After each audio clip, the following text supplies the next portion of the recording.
After 48 hours of unpaid labor and loads of coffee, here are 21 secrets that you probably didn't know about the King of Curses, aka Ryomen Sukuna. The last one will blow your mind. Bro is known by many different names, such as the Fallen, Walking Calamity, and also refers to himself as the Honored One. Now we do know the King of Curses as Ryomen Sukuna, but this will probably blow your mind when we tell you that isn't his real name. Even Gojo told Yuji that Ryomen isn't his real name, and above that, we've noticed that throughout the manga as well as the anime series, how the King of Curses has never once even called himself Sukuna. Either he thinks he's some super cool main protagonist, or he's legit forgotten his own name after all these years. All these years have really had a negative effect on our evil villain who's been in the game for over 1,000 years now. I guess it's a bit too late to celebrate the Golden Jubilee. But anyways, he was born in the Heian period in Japan, and that period was also known as the time when our sneaky little devil was at the peak of his strengths. And every other curse user, human, and God knows which Tom, Dick, and Harry have their pants down in fear of ever encountering this ruthless, egoistic, and sadist devil. I may be calling him a devil right now, but that also gives me all the reasons why I should tell you that I'm wrong. Yes, he may be worse than the devil, but Ryomen was actually born as a human, which is why he knew how to control Yuji Itadori so well, and also knew how the human body functions. His name, Ryomen Sukuna, literally means two-faced. This is because when he was born, Sukuna was actually a conjoined twin, having 2 heads, 4 eyes, and 4 arms. Even in images on manga books, we see Sukuna having his face obscured, almost as if he's wearing a mask. This gave him the power to not only absorb his twin, making him into one, he absorbed everything that was part of his twin as well, thus allowing him to possess 2 cursed energies which exceeds even Yuta's. But that poor boy was madly in love, and we all know that love conquers all. I wouldn't know. I've been single my whole life. Yeah, so that was embarrassing. But let me bring you another secret of Sukuna, and that's how he's still not used his trump card. Now we know he possesses 2 curse techniques, and how he has used one innate technique against Jogo, which was Cleave Dismantle, where he used his arms to motion himself, pulling back an arrow and saying open. This catches Jogo off guard, and he questions Sukuna as to what that is, to which Sukuna laughs and, well, pretty much claps him hard AF. And we get that famous Instagram reel as well. What his real or second curse technique is something we're still yet to find out. But you won't have to wait long to find out. Despite killing all humans and curses he's ever laid his eyes on, Sukuna in actuality really loves women and children. Now, before the FBI barges into my room arresting me, I wish to give you all the truth. Sukuna has on multiple instances showed a huge desire for women, especially the hot ones. He also in one manga chapter showed how happy he was at knowing that women and children spawn like maggots. So, hide your kids, hide your wives. Sukuna is out in town. Hiding them all would be the best option, since Sukuna not only loves these 2 genders, women and young boys, because man is clearly not classified as a gender. He loves them to the point where he loves eating their flesh. Yes, you heard it right. The King of Curses loves eating human flesh, which gives him a boost in his cursed energy, and the only person to ever help him in this regard is Urame. Just thinking that someone would actually help the most despised being on this planet is something we could never imagine, which is why it's time to wake up, because Urame is that someone who's been alongside Sukuna since day one. Crazy, I know, but her special abilities and skills to cook food or human flesh has placed her in a special place alongside Sukuna. In one instance, while still trapped in Yuji's body, Sukuna tells Urame that she must not neglect her preparations, and it won't be much longer until he's completely free. This master and servant relationship has a lot of explaining to do to us. Which reminds me to explain to you what happened further in the urban legend leading to the creation of Ryomen Sukuna. After the priest had taken the box away, he was never heard of before. This is because he had to finish what was started by a man who went by the alias Mononobe Tengoku, which was a secret heretical religious sect that wanted Japan to be completely destroyed. Tengoku had purchased the twins from a freak show, and after collecting abnormal children from all over the world, he locked them up in a secret chamber underground and starved them. To survive in the locked up room, the children would turn to cannibalism. Subsequently, the conjoined twins killed all the other abnormal children and ate their flesh. For his final preparations, Tengoku starved the twins to death and turned them into mummies, which he named Ryomen Sukuna. He carried this mummy on his back all over Japan, and whichever place he went, the worst disasters took place.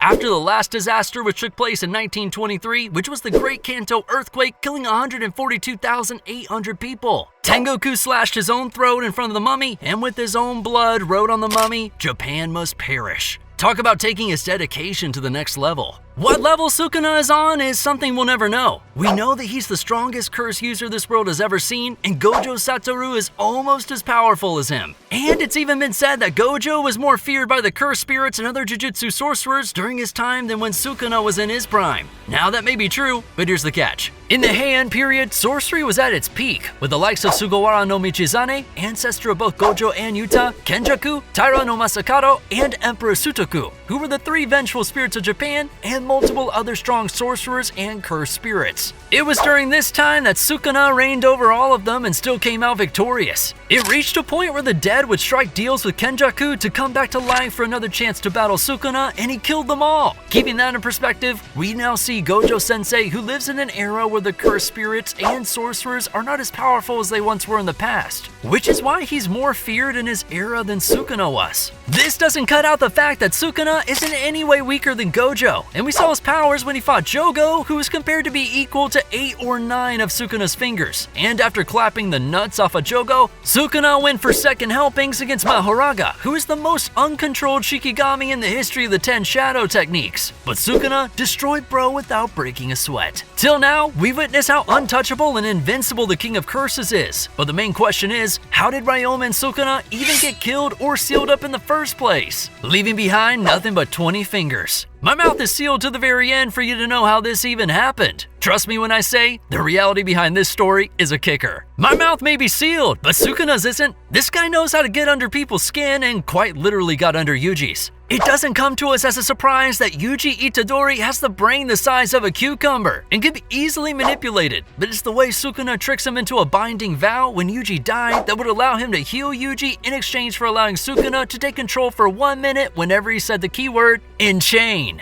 Sukuna's mind has everything planned years ahead of everyone, which is why he can be seen slowly living inside Yuji's body until the time comes for him to be free. His wit is beyond anyone else's. After killing Jogo, he gets inside his mind and finds out that Jogo calls himself the real humans. Sukuna finds this odd until he understands and tells Jogo that he doesn't want to be a human, but in actuality, attain the status of one. But all this talk about status is completely useless since true strength and intellect is what differentiate the strong from the weak. Building on that note, we now find the true purpose of Ryoma Sukuna and why he even exists. This man exists for the sole purpose of causing havoc all over the world. Lying, tricking, sadistic acts, evil, hatred, greed, power, everything that makes our modern politicians. He's thrown away all his desires and doesn't even believe in love. His selfishness is overwhelming. It transcends any need for connection or validation. The walking calamity truly fits this man. Which is why he saw immense potential in Megumi Fushiguro, whom he had shown a keen interest in.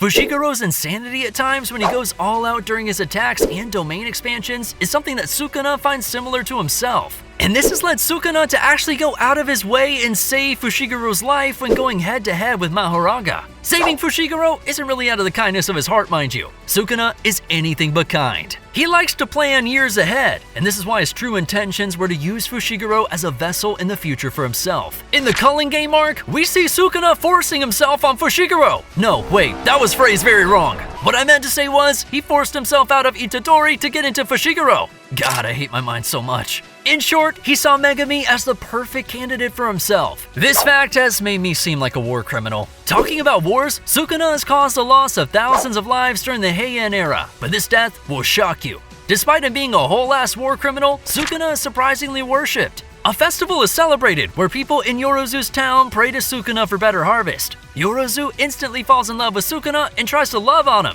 but our Giga Chad is no simp and he cuts her in half and she meets her first death. Sukuna is the OG of all curses, but we have yet to see his true abilities along with him using a special grade trident that we've gotten a glimpse of in the manga, as well as him showing us his other special ability that he's ceased to show. Not showing your curse technique is one thing, but did you know that Yuji absolutely despises Sukuna to the point where he never asked him for any type of help whatsoever? Which is why Sukuna didn't come out until chapter 112 when he was forcefully brought back by Jogo when feeding Yuji the fingers. This chapter-wise means Sukuna did not make any appearance for over 2 whole years. Someone's been using the ghosting technique religiously. And just like a ghost, Sukuna has a very sharp memory where he remembers every single detail about his past when he was a human, and even while staying in Yuji's body, he could read his mind as well as know whatever had been happening during his training period with Gojo Sensei. Now for the main sauce. How did Ryoma and Sukuna get killed or sealed? Well, originally, Sukuna is the king of curses, which has given him the ability to split his soul into different parts, something which Kenjaku could only do at the time, and which is why multiple sorcerers and curses would visit him to strike up a deal to split their souls or to come back to life. In this way, Sukuna divided his soul into 20 of his fingers and hid them everywhere so that no cursed spirit or sorcerer could ever find them. Otherwise, we pretty much know what happens after you eat one of his fingers. You either turn into an overpowered ass kicker like Itadori or pretty much blow up into tiny pieces. Subsequently, he was killed by his fellow Jujutsu sorcerers, but that may be a lie or false story that he himself kept out to trick everyone, along with Kenjaku, also involved in this little sneaky game.